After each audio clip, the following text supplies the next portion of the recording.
This figure is a shining example that Hasbro can do a stellar job if they wanted.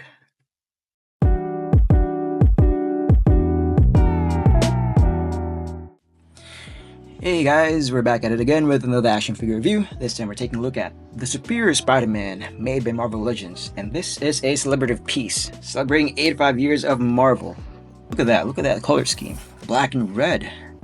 The way the colors complement and contrast each other, and the proportions. Anyway, I know that my videos can be quite lengthy at times, but it's only because I try to go into the nitty-gritty, providing you as much information as I can so that you're equipped with all the knowledge you need when making a purchase. That said, I will try to make this video shorter than the usual, try to run through this review faster than I normally do. And so I hope that you will watch to the very end because it does help my channel. It does help me reach my first milestone into growing this channel and hopefully creating different types of content in the future outside of action figure reviews. I do love this. I hope that Marvel Legends does continue the trend of making their bigger boxes, something like this. It's a perfect rectangle. It's easy to stack. It's easy to stack inside your bins, ample amount of window so that you can see exactly what you're getting. You get a good amount of the figure and the accessories. It translates very well. So I hope that this is one of those rare occasions where the artwork does pretty much match the figure itself. So what I'm saying is it does translate well into plastic form, and I hope that they be consistent with upholding this level of accuracy. This is the backdrop inside the box, and I do like this. I love the icons. Pretty iconic icons. It does fit the overall theme, which is a celebration of Marvel 85 years. Here are the trays containing the figure and the accessories. The rear tray holds the Waldos, or the spider legs. So this is everything that we're getting outside of the box, and I do think that it's a good spread of accessories. The only thing that's missing really would be some web lines, because it does show it on the artwork, so I don't understand why they couldn't just reprint all of the web lines they've already done in the past. But if you do have other Marvel Legends Spider-Mans, or even the ones from Mofex, then you should be good to go. But if this is going to be your first Spider-Man figure, then that's a bummer, because he won't have any web effects. These are the Waldos, and they're done pretty well, sculpted nicely, and there is some Marvelization obviously, but it does work well in the overall scheme of things. I do have this alt head, and I think it's done pretty well. The web lines do make sense because here in the artwork, again, it's pretty asymmetrical. There is no actual order with the way this is done. It's like, you know, whoever the Spider-Man underneath this suit is, I just wanted to whip up something really quick and unrefined, and that does roll over pretty nicely on this head sculpt, and I think on the base head sculpt as well. We do have these extra back pieces. The other one doesn't have the holes on the side, so that when you want to display the Spider-Man or pose him around without the Waldos, then he still doesn't look blank here on the back. So that's pretty nice. This other one does have the holes to account for the Waldos. I have to give them kudos for actually thinking this through. So that being said, I do appreciate the effort they put into adding these alternate pieces without the Waldos, with the Waldos. Alt head does actually have a pearlescent white applied on those lenses, so that's pretty cool. Good job, Hasbro. We do get the whip hands done pretty well. I do love that the insides, or the palms, are painted red. Same goes for the clenchy hands. I think these are reused from the Spider-Man 2099. I could be wrong, but either way, these look decent enough. For the accessories, since they didn't give us web lines, I'm gonna give it only a 4 out of 5. My earphones are pretty weird in such that they pick up noise from a mile away when they are supposedly noise cancelling, but I'm gonna make do with this because it's the setup that I have at the moment. In the future, maybe I can afford to buy new and better equipment, but this will have to do for now. Like I said from the beginning of this video, this guy does have nice proportions, wide shoulders, the musculature looks pretty cool, pretty awesome. You know what? You're awesome. There's not much paint to speak of, but where paint is applied, they're done pretty well. The way that the spider logo is done, it's done pretty nicely. The web lines they're pretty accurate because, like I said, it's done asymmetrically, so you can't fault them for whatever asymmetry is in here. The forearm guards do have some nice silver paint applied on it and somewhat metallic red on that circular part right there. I don't really know what this is. I haven't looked into the literature of this character. Yeah, that's pretty accurate. I think the rest of the figure, the black on the figure, is just the color of the plastic itself. There's some red paint applied on the shoes as well. The tips and here on the ankles. It's also worth underscoring that the eyes, the lenses, do have a reflection of the cityscape, and that's done pretty well. It's pretty swole. Awesome. Legendary, epic. So that's a pretty nice added detail if you're gonna display this guy on top of your diorama pieces, like on top of a building. You know, that does add the dramatic effect necessary to relay the kind of mood or energy you're trying to portray or whatever. As for the aesthetics, I'm gonna give it a perfect 5 stars. Really nothing much I can ask for. Maybe it doesn't really have a lot of paint applied, but there's a good enough amount of paint to justify how this figure looks. And like I said, the sculpting is very nice. The musculature, he does look like a muscle man underneath there. A slender but super ripped guy is what I'm saying. This is one of their best so far, aesthetically speaking. So 5 stars. Now let's do the articulation of the figure, and I think this is where it's gonna fall short for the most part because there are some pretty outdated design choices here. For example, that waist cut, that just looks ugly, especially when you're gonna use that. It just straight up breaks the sculpt. They should have implemented the ball pegs up and down because they already have the technology. They've already used it in some of their figures. It could have even used, you know, whatever they call it, like the ball peg up here and then the reverse ab cut. It would have been more seamless. They could have taken cues from like the Renew Your Vows Spider-Man or even from the Amazing Spider-Man figure. But this is what we're getting, so we're gonna have to make do with what's here. Sadly, is the ball hinge setup. Ball hinge means we can't really do so much in the way of side tilt.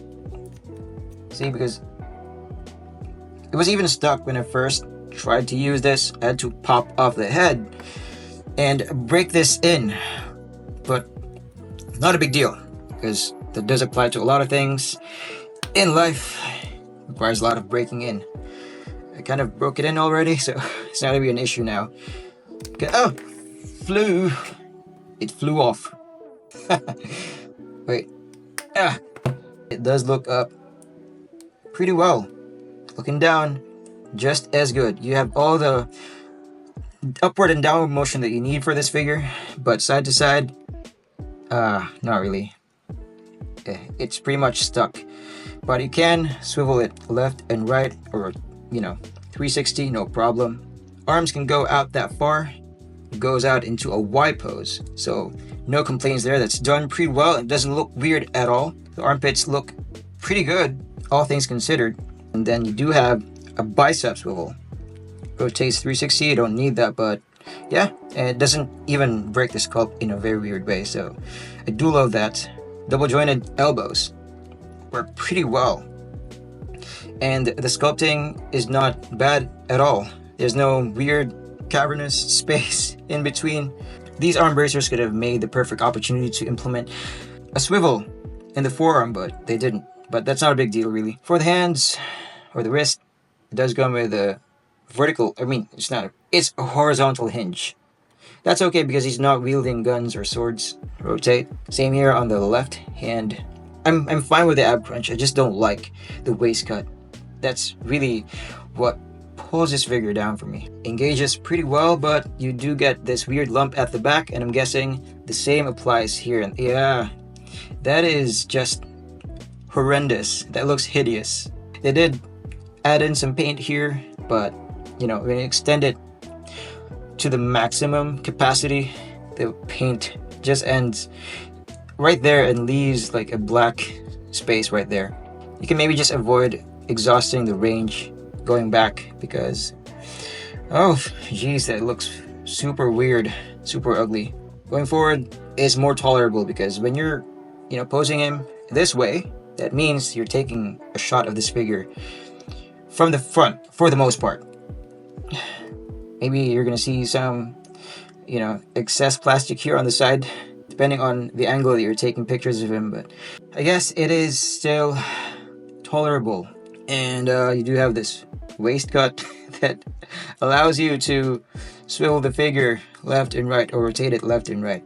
I guess that as much as possible. You're just gonna have to avoid using that waist cut, or you're gonna have to be very inventive in the way you take pictures of this guy and while using the waist cut. That's a major disappointment. They did implement the notorious drop down hinges right here, but it's tight enough for it to be okay. I'm guessing that even if I don't intentionally use those drop down hinges, if I'm stretching his legs out like that, giving him full on splits, it does engage on its own. It's one of the better drop down hinges. I think that we also have, we do have a thigh swivel at the connection itself. It could have gone away without implementing this thigh cut, but that's also appreciated. The only thing that really sucks is that by using the thigh cuts here on both thighs, it does break the sculpt. Well, not in a very terrible manner because of the color of the figure, or the color of the plastic here. So you can kind of get away with it. Double jointed knees. I also don't like boot cuts when they're done like this. When, you know, the design of the figure, or his costume, or his suit, is done in a manner that simply hugs his body. There's nothing raised down here in the way of proper boots to actually hide the cuts right there when you're using this lower leg cut. It does kick back far enough, like a ballerina, because you do have this toe hinge as well. And kicks forward, a good enough mount. Ankle rocker, we do have an ankle rocker that works excellently. Toe hinges for days. So overall, it's got a nice articulation setup, minus the ab section, because ugly waist cut and ugly ab crunch. Only a 3.8 out of 5. The Waldos do have their own articulation. It's pretty simple. Each Waldo does have 3 points of articulation spread across each piece. If you do have the Iron Spider, or if you're familiar with how that's done, how they did it there, it's pretty much the same thing here, only that this is done in red. I forgot to mention that it does have butterfly joint, and it works pretty okay. You can bring his arms across, no problem, as long as you know, make the necessary adjustments in the biceps and the elbows. So going forward, it's okay. Going back, let's see. Yeah, it does go back good enough. Yeah. Ew. Here's the Mafex Scarlet Spider right next to our Marvel Legends Superior Spider-Man. And they do scale pretty well. Look at that. That's pretty nice. What do you call this again? Unchained Superman figure. It's like a Gundam version of Superman. The thing about these McFarlane figures, they're so hard to stand, but here he is. I'm not gonna leave him here for long because he's quite annoying. It's raining outside, so I'm guessing you can hear that because of my earphones. Mafex X-Force Deadpool. That looks pretty cool. And here he is right next to my Deadverine figures. It's just a simple head swap between the Marvel Legends, Apocalypse, Wolverine, and the Legacy Collection Deadpool. Then we've got the Night Crusader Batman, which is a very cool figure. I have yet to review it. I've been meaning to review it for quite some time now, but this figure arrived, and you know, I didn't want my excitement over this guy to just go to waste, so I did him first because he's more recent than this guy. So this figure is slightly shorter than your usual 1/12 scale figure, and it does make sense that Batman is kind of taller than this figure. For actual measurements, that would be almost 15 centimeters tall, 5.9 inches tall. I think it's still true to scale. And here are some of the Blokey's Wave 4 figures. Super solid figures as well.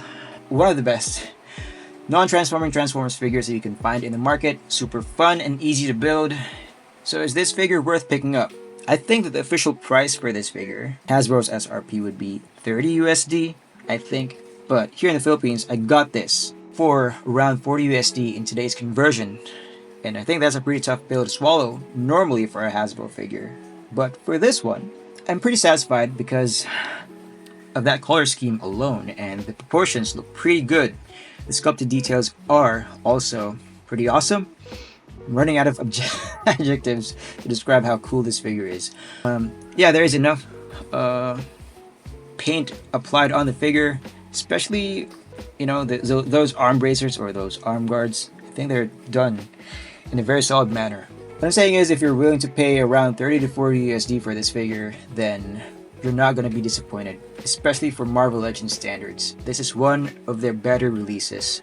I just don't like the big step backwards that they took by implementing that super terrible waist cut and ab crunch setup. They already have better engineering choices under their belt. Why not just use that? They could have easily implemented the same engineering that they applied on this Wolverine figure.